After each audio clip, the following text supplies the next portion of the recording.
So in our business, we have one thing that comes up a lot and we look at before we purchase any property for our land business.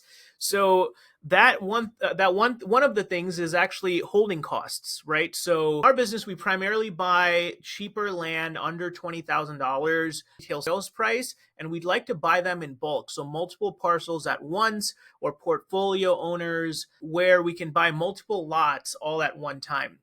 And the thing is, when you buy multiple lots, one of the really important things is your holding costs, right? Because, for example, is we've purchased property where the lot might be worth, let's just say, $6,000 if you own or finance it, or $7,000, and then the HOA ends up being $500 a year.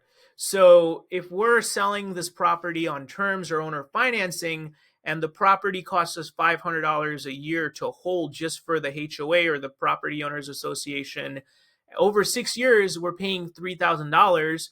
And if we are the ones that are responsible for paying the property owners association, and that is over, let's just say, 20 lots that we buy, that's $60,000. And that cuts our profitability on the deal in half, or close to in half.